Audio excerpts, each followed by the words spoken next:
Twitter es donde habitan los monstruos, concretamente los trolls. Yo no recomiendo a nadie, absolutamente a nadie, tener Twitter. Es un auténtico horror, es una ciénaga, más que una jungla, es una verdadera ciénaga, es un lodazal. Sin embargo, a veces se encuentran cosas provechosas. He visto un tuit del Papa Francisco I y único, claro, evidentemente. Estamos hablando como si peroráramos desde la atalaya de la historia. Evidentemente el Papa Francisco I es ahora el Papa Francisco. Desde su cuenta en español, Pontifex _, es absurdo, sí, pero Pontifex _ es. Y dice el Papa el 24 de septiembre del año 2022, del año del Señor 2022.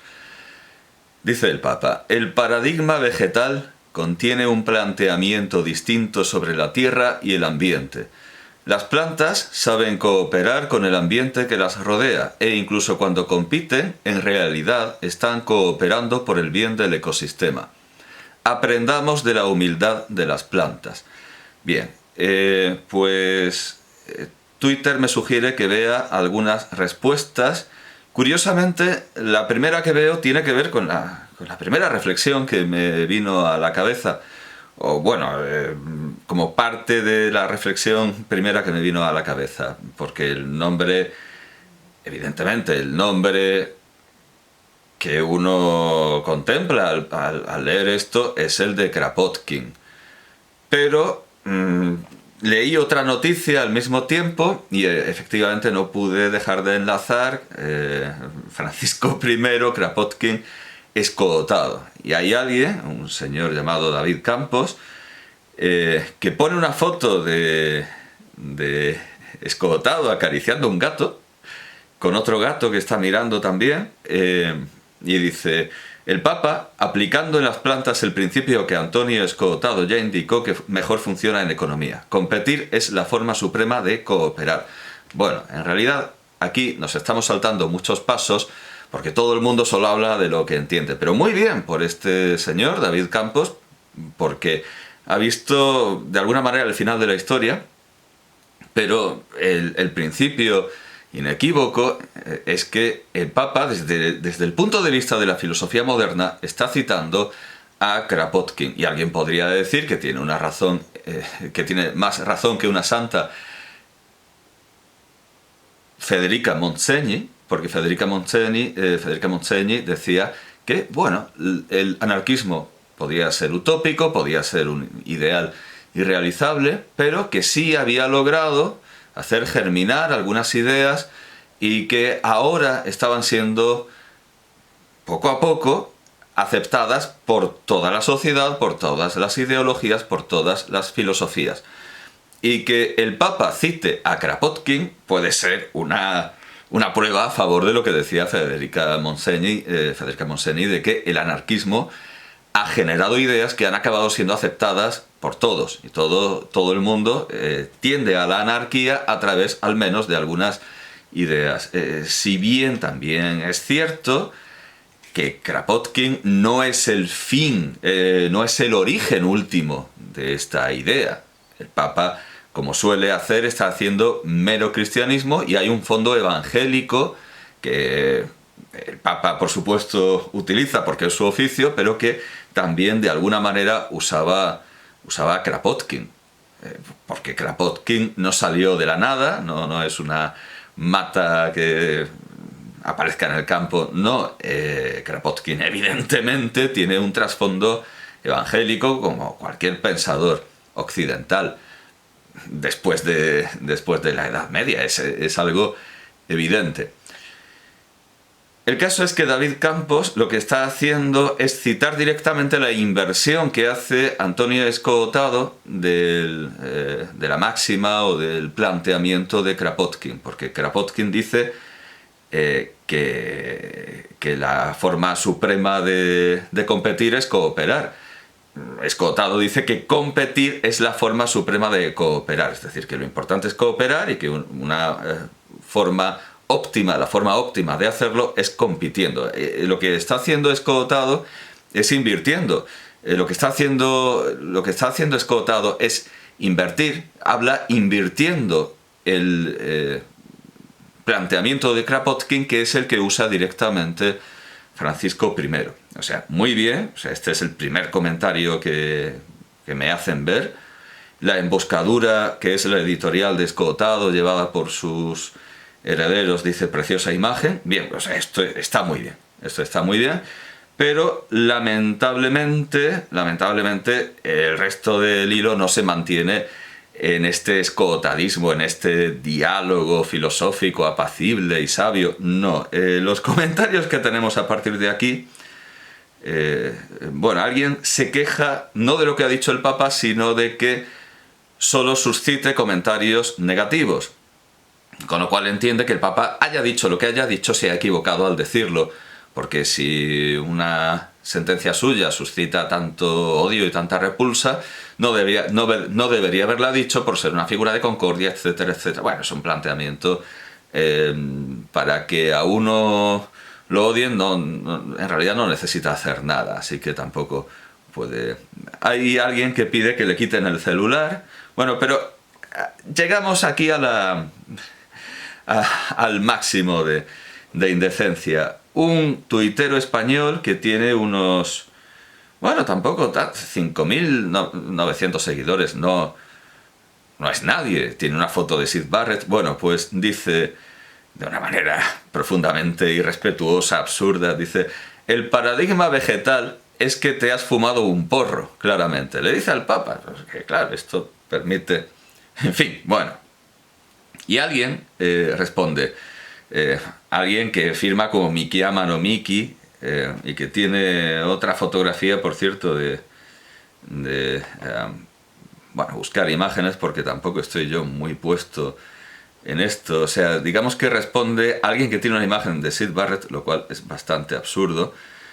Bueno, pues alguien responde con una imagen de Mark Hollis, entiendo que es Mark Hollis. Bueno, la verdad es que no estoy muy puesto en esto, por lo menos, en fin, Google identifica la imagen como de Mark Hollis, aunque yo no estoy tan...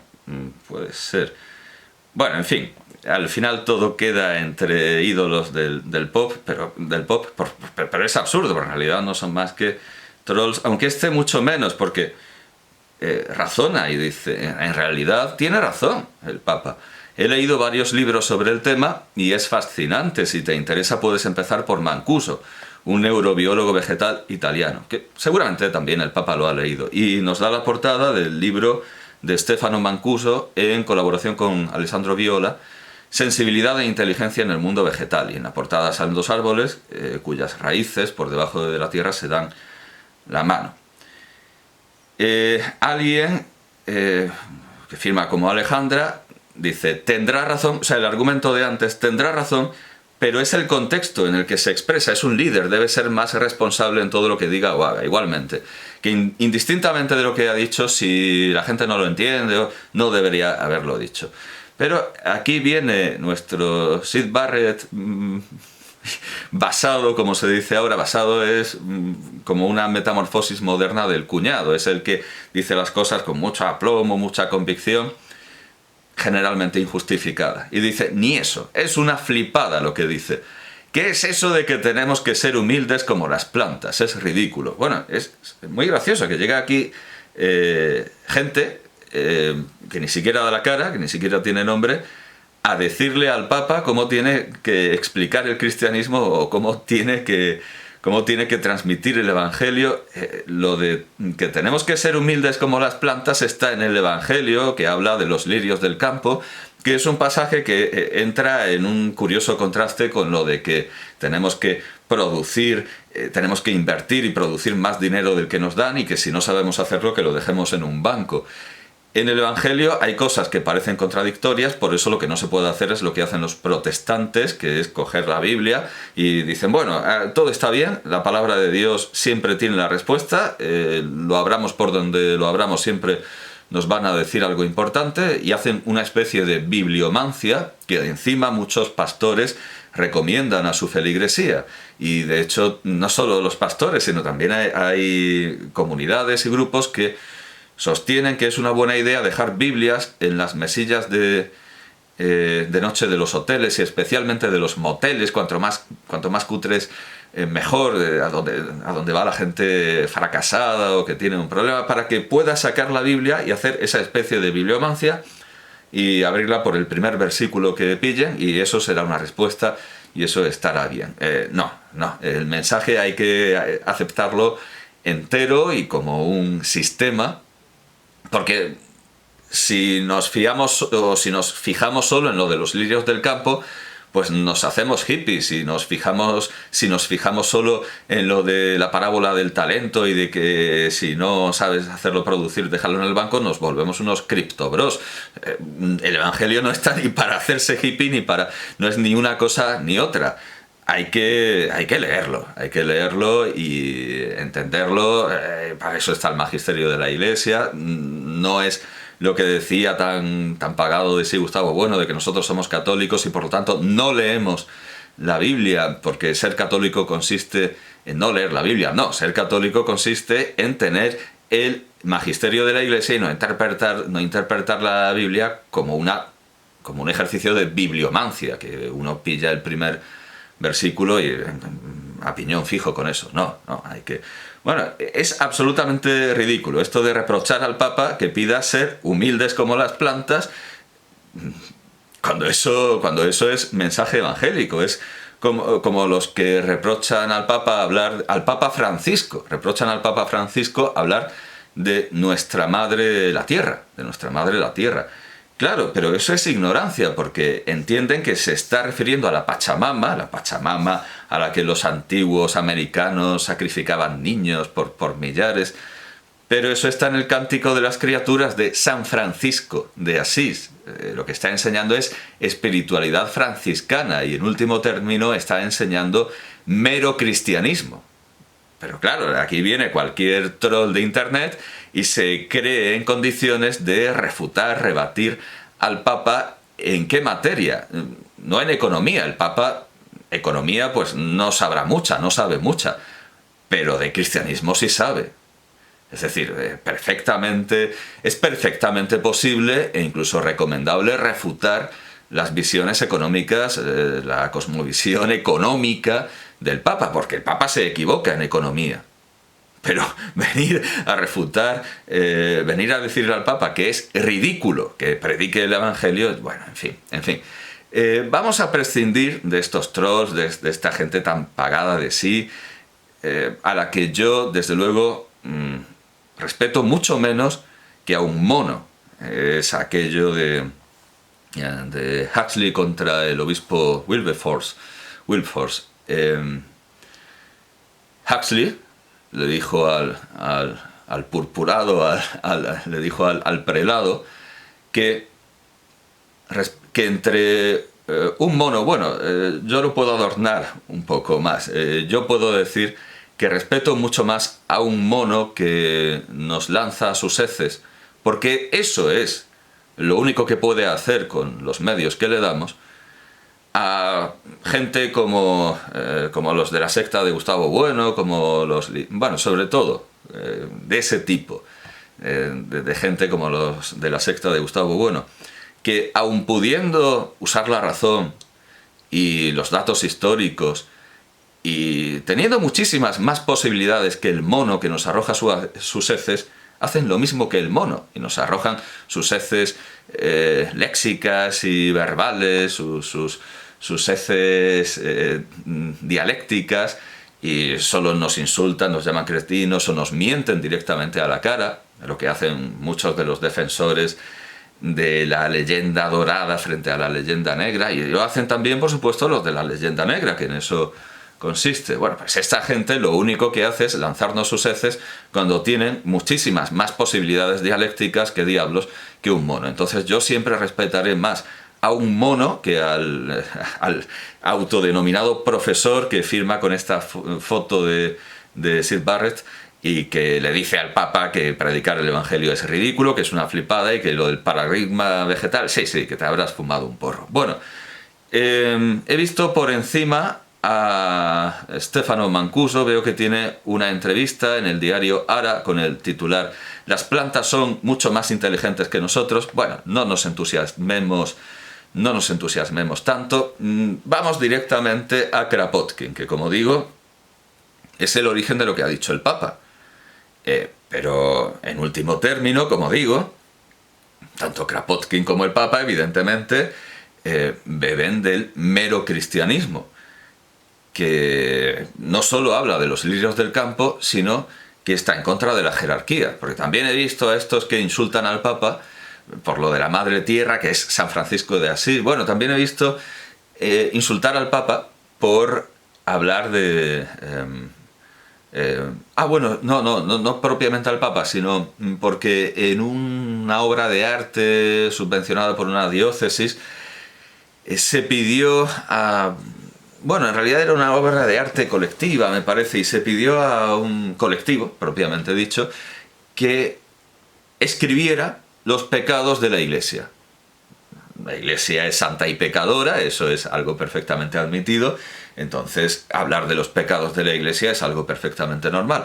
Bueno, y como uno de los pecados estaba la jerarquía, y un señor que vino a insultarme y a calumniarme a mí, o sea, no ya al Papa, sino a mí, de la peor manera. Bueno, lo que dice el Evangelio es que hay que rezar mucho por esta gente.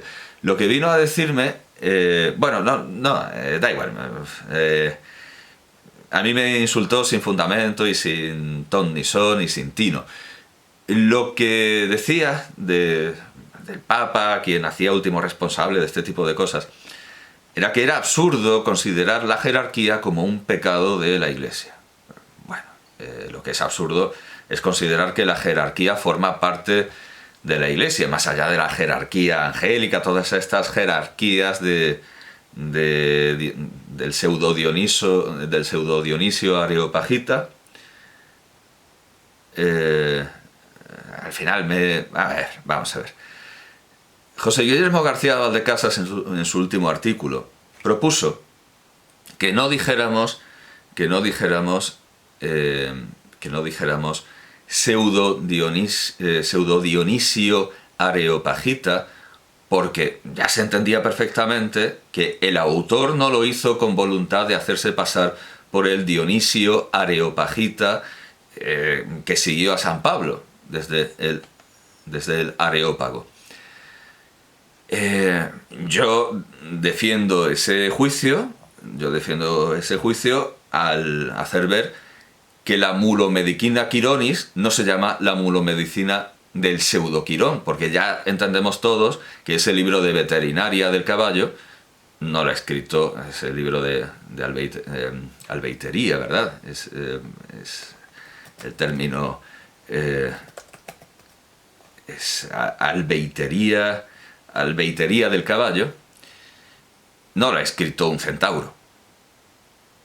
Es de lógica. Lo que pasa es que, claro, en lo de Dionisio Areopagita es un poco más... Bueno, en fin, seguiré diciendo pseudo Dionisio Areopagita, aunque es cierto que el argumento del centauro, que además es mío, tiene bastante lógica. Bueno, el caso es que al margen de la jerarquía angélica, la Iglesia no es jerárquica. La Iglesia no es jerárquica. Tiene una jerarquía funcional de vigilancia piramidal para que las cosas no se desmadren, pero al final la cabeza de la Iglesia en realidad es Cristo, y el Papa no es más que un vicario. Es la famosa anécdota de San Juan XXIII, que va a visitar un convento y sale una monja muy nerviosa que le dice: Santo Padre, soy la superiora del Espíritu Santo. Y él le dice: hombre, qué suerte, yo solo soy el vicario de Cristo. Y el título último del pontífice es, además pontífice, ese título heredado de la Roma pagana, que es el que vigila los puentes sagrados, el que cuida del puente, pero es un papel de intermediario, de vicario. El puente en sentido espiritual no es cabeza de puente, es un puente. El pontífice es el que hace los puentes. Y el título último del pontífice es siervo de los siervos de Cristo. Al final, la Iglesia no se trata de mandar, sino de servir. Y el que más manda, en realidad, es el que más sirve.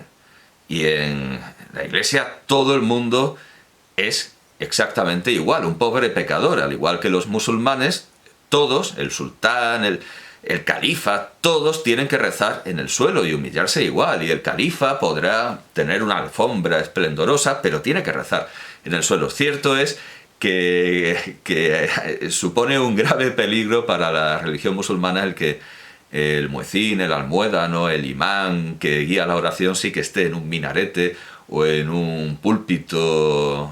Pero bueno, cuando reza a solas también tiene que rezar en el suelo, como todos. Y algo maravilloso en el mundo cristiano es la manera, muy parecido a este humillarse de los musulmanes,